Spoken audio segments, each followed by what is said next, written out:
इमरान साहब, अपोजिशन जो है वो ठीक है, अपनी मुश्किलात का शिकार है, अदालतों में भी जा रही है, सारे मसाइल हैं, तजाज भी नहीं कर पा रही, वो अपनी जगह, लेकिन हुकूमत के लिए भी तो सब अच्छा नहीं है।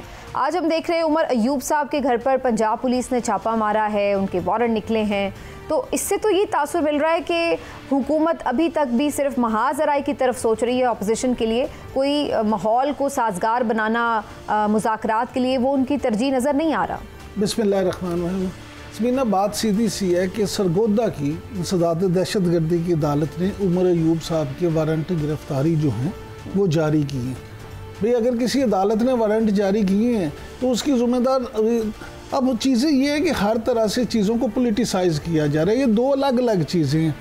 इसमें ये कहना कि जी हुकूमत उनको लेना चाहती है, बेताब है, जी होगी हुकूमत बेताब, लेकिन वारंट अगर किए हैं किसी अदालत ने जारी तो पुलिस ने तो जाना ही है उनके लिए। लेकिन ये मामला है कि लेकिन उन केसेस में मुद्दई तो हुकूमत ही है ना, उनके डिमांड है तो आगे से अदालत कोई जारी कर रही है ना। इसमें ना डिमांड्स पे नहीं सिर्फ वारंट जारी होते, वारंट जारी होते हैं कोई अगर बंदा अदालत से इश्तहारी हो जाए, अदालत में तारीख पे पेश ना हो, पेशी पे ना जाए, इस तरह की बात पे फिर अदालत जो है वो वारंट जारी करती है। वो तो जा रहे थे पिछली दफ़ा, आपको याद नहीं कितने घंटे वो सरगोदा की अदालत के बाहर खड़े रहे हैं और उनको इस तरह से पूरी अदालत का हिसार बना लिया गया था, अंदर तक नहीं जाने दिया गया था, उनकी बेल्स कंफर्म नहीं हो सकती। हाँ जी, वो बिल्कुल आपकी बात ठीक है, लेकिन उसके बाद तो वो जा सकते थे ना। लेकिन मेरी गुजारिश सुने, मैं जो कहना चाहता हूँ ये देखें, जमहूरी अमल में हुकूमत और अपोजिशन दोनों एक जमहूरी अमल का नागज़ीर हिस्सा होते हैं। दोनों के अपने अपने पैरामीटर्स होते हैं, दोनों ने उस पैरामीटर्स के तहत ही अपना अपना काम करना होता है। हमारे यहाँ प्रॉब्लम ये है कि गिरफ्तारी से बचने का जो तरीका है कानूनी, वो तो अपनाया नहीं जा रहा और सिर्फ ये कहा जा रहा है कि हुकूमत भाई आप ज़मानत करवा लें, आप हुकूमत पेशी पे चले जाएं, और उसके बाद अगर हुकूमत पकड़े, जैसे कि हम यहाँ बारहा ये जिक्र करते हैं कि बहुत सारे लोग ऐसे हैं जिनका केसेस से कोई ताल्लुक़ नहीं होता, जिनको किसी और मुकदमे में पकड़ दिया जाता है। मैं हरगिज़ ये नहीं कह रहा कि हमारी पुलिस या हमारी हुकूमतें इस तरह की हैं कि वो कभी भी किसी को नाजायज़ गिरफ्तार ही नहीं करती, नाजायज़ छापा ही नहीं मारती, किसी को दबाव में लाने के लिए भी छापा नहीं मारती। ऐसी दर्जनों नहीं सैकड़ों मिसालें मौजूद हैं। लेकिन हर केस में ये नहीं होता कि सिर्फ यही हुकूमत पे डाल दिया जाए, आप अदालत में जाएं, उसका सामना करें और फिर दूध का दूध पानी का पानी हो जाए। रज़ा उम्मी साहब, ये इतना ही सिंपल है जितना इमरान साहब ने डिस्क्राइब किया है कि भाई चूँकि हमारे मुल्क में बड़ी आज़ाद अदालतें, आज़ाद तरीके से पुलिस इन्वेस्टिगेशन करती है, इतनी आज़ादाना प्रोसिक्यूशन होती है, इतने आज़ाद माहौल में सारी रिपोर्टिंग भी होती है, आज़ाद माहौल में वो जाते हैं, जाके ज़मानत भी ले लेते हैं, तो फिर ये तो उन्हीं का कसूर है ना, ज़मानत नहीं ले रहे और बैठे हुए हैं आराम से, तो फिर छापे ही पड़ेंगे ना। एक तस्वीर कर ले रज़ा रूमी साहब, एक तस्वीर कर ले, मैंने आज़ाद माहौल का कोई जिक्र नहीं किया। नहीं, जो मुझे परसीव हुआ है ना वो यही था वैसे कि जैसे बड़ा कोई आइडियल सिचुएशन है और वो गए ही नहीं ज़मानत लेने, ले लेते ज़मानत। मैंने कहा सैकड़ों वाक़यात होते हैं। जी रज़ा साहब। नहीं देखिए, मैं सुन रहा था बात और आपका सवाल समीना दुरुस्त है, क्योंकि चलिए ये तो दुरुस्त है कि ये मे 9 का केस है या जो भी अदालत ने किया है, लेकिन वैसे भी हमने देखा है पकड़ धकड़ तो जारी है ना 1-1.5 साल से। पाकिस्तान तहरीक इंसाफ को ठीक ठाक स्क्वीज़ किया गया है, इलेक्शन से पहले भी और इलेक्शन के दौरान भी और इलेक्शन के बाद भी। मगर यहाँ पे मसला जो है वो इस हुकूमत, पंजाब हुकूमत, फेडरल गवर्नमेंट का नहीं है। मसला आप सबके इल्म में और नाजरीन के इल्म में कि कहाँ है। आपने मे 9 का हवाला दिया है, 9 मई जो है वो बराह रास्त किसके ऊपर जिसे कहते हैं हमला था, या वो इल्ज़ामात जो भी लगे पाकिस्तान तहरीक इंसाफ और उसके कारकुनान पर कि उन्होंने फ़ौजी और मिलिट्री इंस्टॉलेशंस के ऊपर हमला किया है। और अगर एक सियासी पार्टी उठ के कहे कि जी हम आपको शिकस्त करेंगे, हम आपका कोर कमांडर का घर जो है उसको जला देंगे या और तनसीबात पे हमला कर देंगे, तो रिएक्शन तो फिर आएगा ना। अब ये तो सेमिनार नहीं हो सकता ना वो कि वो कहें कि जी ठीक है, उस वक्त बड़ा गुस्सा था, खान साहब की से बड़ी मोहब्बत थी लोगों को, इसलिए मनचलों ने जाकर आगे वागे लगा दी, तोड़ फोड़ कर दी। तो मसला ये कि 9 मई वाला मामला जो है ना वो अभी तक अटका हुआ है। वो कॉम्प्लिकेट और इसलिए हो गया है कि अदालतें जो हैं हमारी वो, और जो प्रोसिक्यूशन का निज़ाम है वो, प्रोसिक्यूशन का निज़ाम है बड़ा स्लो। अदालतें जो हैं वो डिवाइडेड हैं। अदालतें नहीं चाहती कि फ़ौजी अदालतें बने, बल्कि नॉर्मल सिविलियन कोर्ट्स में ही इन मुकदमात का फ़ैसला हो। वो मामला सुप्रीम कोर्ट में टंगा हुआ है और अभी तक सुप्रीम कोर्ट ऑफ पाकिस्तान ने वो फैसला नहीं किया। इसलिए जब हम ये बात करते हैं ना कि फरीकैन में कौन है, तो मैं यहाँ पर सुप्रीम कोर्ट ऑफ पाकिस्तान का बहुत बड़ा रोल है इस मामले को तूल देने में, इसको खींचने में। अगर वो समझते हैं कि फौजी अदालतें में ये 9 मई के केसेस नहीं चलने चाहिए तो 2 टोक जजमेंट दें और इम्प्लीमेंट करवाएं। अगर वो समझते हैं कि हाँ स्पेशल केस में फौजी अदालतें होनी चाहिए, इसमें एक चीज है ना, जो आप बात करें मिलिट्री कोर्ट्स की, वो तो 82 के करीब अब केसेस हैं और वो उनकी तहवील में ही है उनका इस वक्त। हम तो वो पॉलिटिकल लीडरशिप की बात कर रहे हैं जो कि 9 मई की केसेस में मुकदमात सिविलियन कोर्ट्स में भुगत रहे हैं, इंसदाद दहशतगर्दी अदालतों में भुगत रहे हैं, जिसमें आपकी पंजाब की सारी पीटीआई की लीडरशिप है और बाकी भी और भी जगहों की हैं। केसेस तो सब पे हैं, कुछ जेल में हैं, कुछ बाहर हैं। तो मैं तो उस पॉइंट ऑफ व्यू से बात कर रही हूँ कि जो सिविलियन अदालतों में ये सब कुछ हो रहा है, आपने लेकिन उसको सही तौर पे कहा कि इस्टेब्लिशमेंट का बहरहाल उसमें एक, चूँकि वो बराह रास्त फरीक है उस सारे केस में, तो ये इसके आपको लगता है इसके मामले में हुकूमत बिल्कुल बेबस है कि वो चाहे भी तो पीटीआई को रेस्क्यू नहीं कर सकती, कम से कम इन मामलात की हद तक? सबीना जी, वो क्यों करें रेस्क्यू? वो रेस्क्यू क्यों करें? क्योंकि ये वही पीटीआई और उसकी हुकूमत है जिसने उनके हर लीडर को बंद कर दिया था। राना सनाउल्लाह पे झूठा केस, हेरोइन का पता नहीं कितने 12 किलो के 14 किलो बनाया था। आपके इल्म में है ख्वाजा साद रफीक, शाहिद खाकान अब्बासी, मिफ्ता इस्माइल, नवाज शरीफ की बेटी शहबाज शरीफ का बेटा। आप कोई लिस्ट निकाल लीजिए तो आपको मिलेगा।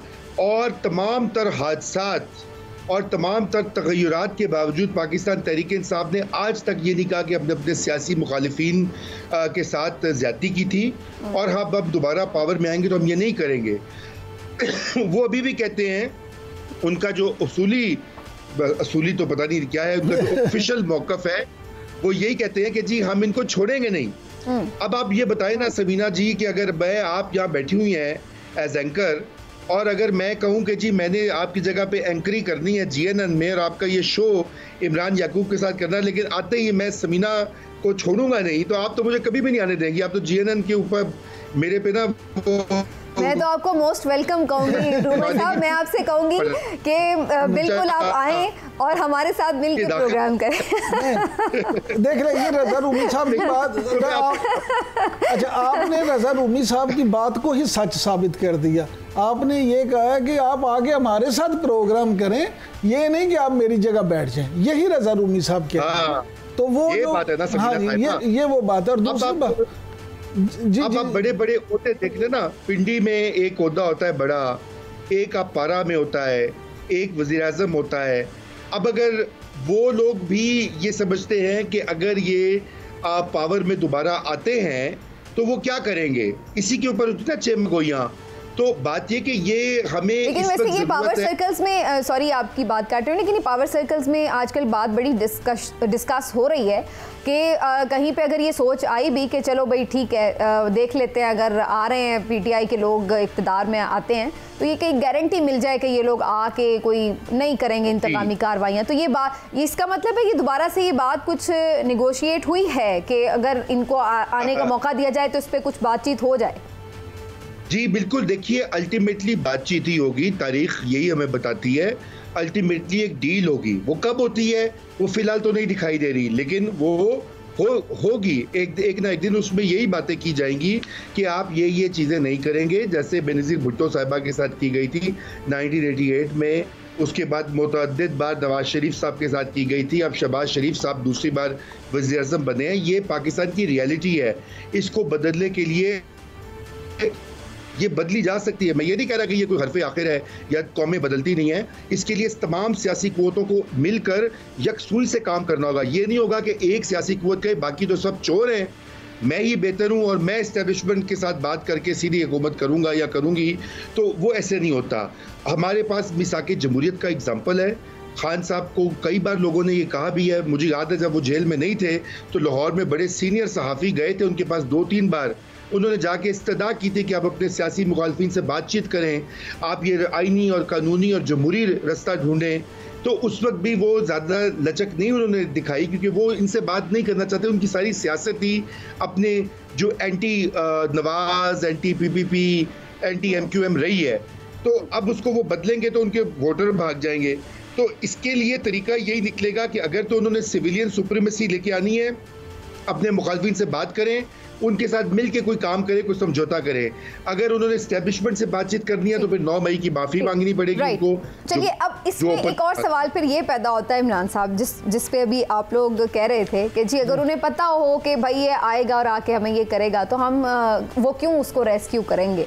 तो फिर अब दूसरी तरफ यही बात हम कह रहे हैं कि बात भी उनसे, तो उनको भी तो ये खतरा है ना, जहाँ पे पीटीआई ये समझती है कि अगर उनसे बात की तो वोटर भाग जाएगा, तो उधर पीएमएलएन और पीपल्स पार्टी को भी तो खतरा, इनसे बात की, इनके मसले हल हो गए और इनकी मुश्किलात ख़त्म हो गई, तो ये तो आके, क्योंकि पब्लिक सपोर्ट इनके साथ है, ये तो आके हमें घर भेज देंगे और हमारी हुकूमत ख़त्म हो जाएगी। तो इनको भी क्या ज़रूरत पड़ी है कि वो पीटीआई के साथ बात करें। तो बात तो दोनों तरफ स्टेक्स की, अपने अपने दोनों के स्टेक्स हैं। नहीं, ये तो सिंपल यही बात है। तो बात तो फिर ये भी नहीं कर रहे ना। देखिए, ये भी कहाँ दिल से चाहते हैं। देखिए, मामला ये है कि ये ना तो ये चाहती है, और दूसरी बात ये कि ये क्यों चाहेंगे। देखिए, पीपल्स पार्टी जो है उसको इस वक्त सिंध में भी हुकूमत मिली हुई है और देखिए उसके पास आईनी ओहदे भी हैं, वो तो इस वक्त अपने मामला तो उसके बिल्कुल ठीक जा रहे हैं। दूसरी तरफ अगर आप देखें मुस्लिम लीग नून, तो पंजाब में उनकी बिला शिरकत गैर हुकूमत है, वफाक में भी उनकी हुकूमत है और उनके मामला भी ठीक जा रहे हैं, तो वो तो कभी भी नहीं चाहेंगे ना कि उनका मुखालिफ जो है वो दोबारा जोर में आए। और वो मुखालिफ जो सबके सामने है कि इस वक्त अवाम में उसकी जड़ें भी खासी मजबूत हैं और इन दोनों पार्टियों की निस्बत अवामी पजीराई उससे उस जमात को ज़्यादा हासिल है, लिहाजा वो तो इस बात को कभी नहीं चाहेंगे। लेकिन एक चीज़ जो अभी रज़ा रूमी साहब कह रहे थे कि अल्टीमेटली बात अगर इस मामले को हल करना है और उस मुल्क को वाकई माशी बहरान जो हैं और सियासी बहरान उनसे निकालना है, तो फिर आपको मिल के बैठना होगा।